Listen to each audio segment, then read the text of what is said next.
For a long time, I used to watch all these really crappy Robert De Niro and Al Pacino films from the 2000s and 2010s. The two guys are probably my two favorite actors of all time, but they've been in some absolute stinkers since the turn of the 21st century.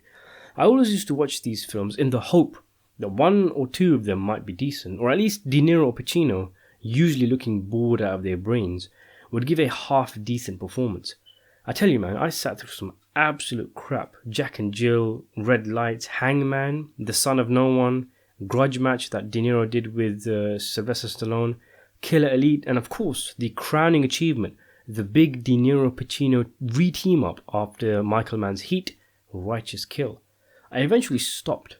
I stopped watching these kind of films because it was depressing the hell out of me. And I knew I was just wasting my time and playing into the very reason these huge actors had been cast in these shit films in the first place.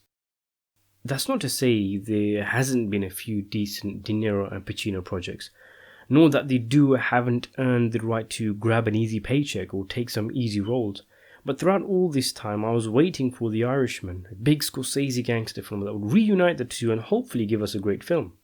The Irishman eventually came out, and it was indeed a great film, and the two actors left us with one last great performance in a crime film. But now, here I am again, fishing through direct-to-DVD crap and movies released on demand to find some decent De Niro films. To be fair, he's done a few decent films recently and might be in the middle of some kind of renaissance. The Irishman was his best role in more than a decade. He had a supporting role in the Joker movie that was released in 2019, a very good movie. He's also going to have a big role in Martin Scorsese's next film, Killers of the Flower Moon, and he signed on to an upcoming James Gray picture. Anyway, Heist is one of the many Robert De Niro movies that came and went in the run-up to The Irishman. One I watched for the first time very recently.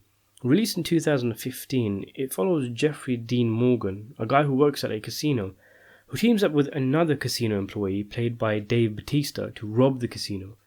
Morgan's character, Luke Vaughn, is doing this because he is desperate to secure the medication for his infant daughter, who has cancer. Yeah, I know, it's very, very typical. The casino boss is a cutthroat man known as the Pope, played by Robert De Niro, who has a few daughter issues of his own. Vaughn tries to get a loan from the Pope. After all, the two have known each other for yonks, but he doesn't budge. The robbery takes place, and after a firefight between the robbers and the casino goons, Vaughn, Batista, and another guy hijack a bus, taking the passengers hostage and engage in communications with the pursuing cops to try and get away scot-free, knowing that the Pope will be sending people of his own to take back his money. I actually liked Heist, which was also known as Bus 657 in some places.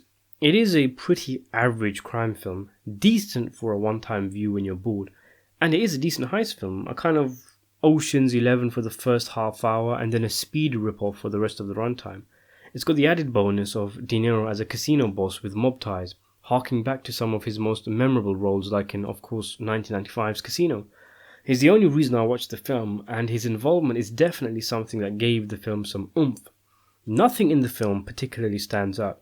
It's very by the numbers, but competent enough to be enjoyable. The film tries hard to give its characters depth, something which I guess it has to, seeing as though where the story goes. Ultimately, it's fluff, it's generic, and a very basic level of filmmaking though, but compared to some of the crap that De Niro has been in recent years, it's a masterpiece.